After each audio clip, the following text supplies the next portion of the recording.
ഞങ്ങളുടെ ഉച്ചയൂണാണിത്. 100 രൂപ കല്ലുമുക്കാൻ വാങ്ങി. അപ്പോൾ വൈഫ് പറഞ്ഞു തേങ്ങ പൊരിച്ച് തരണം. അങ്ങനെ തേങ്ങ പൊരിച്ചു. വൈഫിനിത് പറയാനുള്ള മടി കൊണ്ട് ഞാൻ പറയുന്നതാണ് കേട്ടോ. അവൾക്ക് ഇത് ഇങ്ങനെ ഈ യൂട്യൂബിൽ വിടണമെന്നുണ്ട്, പക്ഷെ പറയാൻ ഭയങ്കര മടി. അപ്പോൾ അവൾ കല്ലുമുക്കായൊക്കെ ഇറന്ന് ഞാൻ തേങ്ങ പൊരിച്ച്. അങ്ങനെ ഞങ്ങൾ ഇന്നത്തെ ഉച്ചയൂണിൻ്റെ പരിപാടിയിലേക്ക് മെല്ലെ നടന്നു.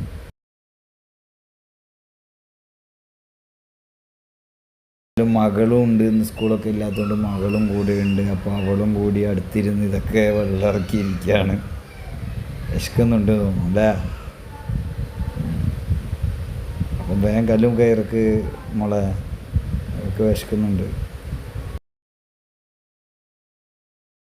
കല്ലും കയറിൽ ഏകദേശം അവൾ ഇറക്കുമ്പോഴത്തേക്ക് ഞാൻ വിചാരിച്ചെന്നാൽ തേങ്ങ അല്ലെങ്കിൽ ചിരവി സെറ്റ് ചെയ്യാൻ. അങ്ങനെ തേങ്ങയും ചിരവി കൊടുത്ത് അവൾ അരി കൈകൾ പരിപാടിയിലേക്കായി. അവൾ ചോറിൻ്റെ പരിപാടി നോക്കുമ്പോഴേക്കും ഞാൻ തേങ്ങയെല്ലാം ചിരണ്ടി സെറ്റായി കൊടുത്തു. ഇനി അത് നമ്മൾ അരക്കാൻ പോവുകയാണ്. കല്ലുമുക്കായി കറിയാണ് വെക്കാൻ പോകുന്നത്. അങ്ങനെ അരമുറി തേങ്ങയാണ് നമ്മൾ ഇതിനായിട്ട് തയ്യാറാക്കിയത്. ആ അരമുറി തേങ്ങ അരച്ചെടുക്കണം. അതിന് കുറച്ച് വെള്ളവും കുറച്ച് ജീരകവും ഇട്ട് ആ ജീരകപ്പൊടി അതിൽ ചേർത്തിട്ടാണ് അത് മിക്സ് ചെയ്തിട്ടാണ് അരക്കുന്നത്. അതിൻ്റെ കൂടെ വലിയ ഉള്ളിയുടെ ഒരു പകുതി ഭാഗം കൂടി ഇടാറുണ്ട് നമ്മൾ. മറ്റുള്ളവരെങ്ങനെയാണെന്നറിയില്ല, ഞങ്ങളിങ്ങനെയാണ് ആക്കാറ്. അപ്പോൾ അത് അരച്ച് സെറ്റ് ചെയ്ത്. അപ്പോൾ അടുത്ത വീട്ടിലെത്താത്തൊരു മാങ്ങ തന്നിരുന്നു. ആ മാങ്ങയും കൂടി അതിലേക്ക് ഇടാന്നുള്ള ഉദ്ദേശത്തിൽ അതും കട്ട് ചെയ്ത് ലെവലാക്കി വെച്ച് ചട്ടിയിൽ കുറഞ്ഞ എണ്ണ ഒഴിച്ച് ആ എണ്ണയിലേക്ക് നമ്മൾ കുറച്ച് കടുകിട്ട് ആ കടുക് എണ്ണ ചൂടായി സെറ്റായി വരുമ്പോഴേക്കും നമ്മൾ തക്കാളിയും ഒരു മുളകും മുറിച്ചിട്ടുണ്ട് കേട്ടോ. 2 മുളകും തക്കാളിയും. അത് വീഡിയോ പിടിച്ചിട്ടില്ല. തക്കാളി മുളകും മുറിച്ചിരുന്ന വീഡിയോ കിട്ടിയില്ല.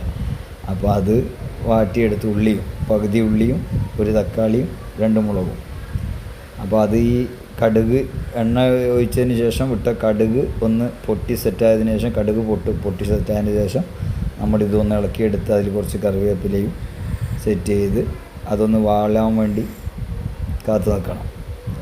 അത് വാളിയതിന് ശേഷം നമ്മൾ എന്ത് ചെയ്യാന്ന് പറഞ്ഞു കഴിഞ്ഞാൽ അതിൻ്റെ അപ്പോഴത്തേക്ക് തേങ്ങ അരച്ച് അവിടെ സെറ്റ് ചെയ്ത് വെക്കണം. അപ്പോൾ അതിൻ്റെ കൂടെ 1 ടീസ്പൂണ് മഞ്ഞൾപ്പൊടിയും 2 ടീസ്പൂൺ മുളകും ഇട്ട് കൊടുക്കുന്നുണ്ട്. 2 ടീസ്പൂൺ മുളകും ഇട്ട് കൊടുത്ത് അതിൻ്റെ കൂടെ 1 ടീസ്പൂണ് മല്ലിപ്പൊടിയും കൂടി ചേർത്ത് പിന്നെ ആവശ്യത്തിന് ഉപ്പും ചേർത്ത് അതിനെ ഒന്ന് ആ എണ്ണയിലും മുളകിലും മാങ്ങയിലൊക്കെ കൂടി തന്നെ ഒന്ന് മിക്സ് ചെയ്തെടുത്ത് അതിൻ്റെ ശേഷം നമ്മൾ അരച്ച് സെറ്റ് ചെയ്ത് വെച്ച തേങ്ങ അതിലേക്ക് ഒഴിച്ച് കൊടുത്ത് നല്ലവണ്ണം അരച്ചെടുക്കണം. അത് സെറ്റ് ചെയ്ത് കൊടുത്ത് അപ്പോൾ ആ സെറ്റ് ചെയ്ത് കൊടുത്തതിൻ്റെ കൂടെ ആ മിക്സിയിൽ ബാക്കി കിടന്ന അതിൽ കുറച്ച് വെള്ളം ഒഴിച്ചിട്ട് അതുകൂടി കലക്കി ഇതിൽ തന്നെ ഒഴിച്ച് അപ്പോഴേക്കും കറിയുടെ ഏകദേശ രൂപത്തിൽ സെറ്റായി വന്നിക്കണം. അപ്പം മോനുണ്ടല്ലോ ഇവിടെ ചോറാകാൻ വേണ്ടി കാത്തു നിൽക്കുകയാണ്. സ്റ്റിക്കൊക്കെ എടുത്തിട്ട് അത് കൈ തരുന്നില്ല. അതുകൊണ്ടാണ് വൈഫ് ഇതിലേക്ക് പിടിച്ചത്. വീഡിയോ പിടിക്കാൻ വേണ്ടി വാങ്ങിക്കൊടുത്തതാണ്. എനിക്കൊരാഗ്രഹം കിച്ചൺ ചെയ്യുന്ന പരിപാടി നിർത്തണം. ഇപ്പം തരാം കേട്ടോ, ചോറ് ഇപ്പം തരാം. ഓടിച്ചോ മോനെ ഓടിച്ചോ. അപ്പോൾ അതിൻ്റെ കൂടെ നിന്ന് കടലിൽ പോയി കിട്ടിയിരുന്ന മത്തിയുണ്ട്. അതിൻ്റെ കൂടെ ആ മത്തിയും കൂടി പൊരിക്കാമെന്ന് പറഞ്ഞു. അങ്ങനെ അതും മുറിച്ച് ഒരു 10-15 മത്തിയുണ്ട്. 10-15 മത്തി കിട്ടി. ഇന്ന് കടലിൽ പോയിട്ട് പണിയില്ലായിരുന്നു, അപ്പോൾ അതായിരുന്നു കിട്ടിയത്.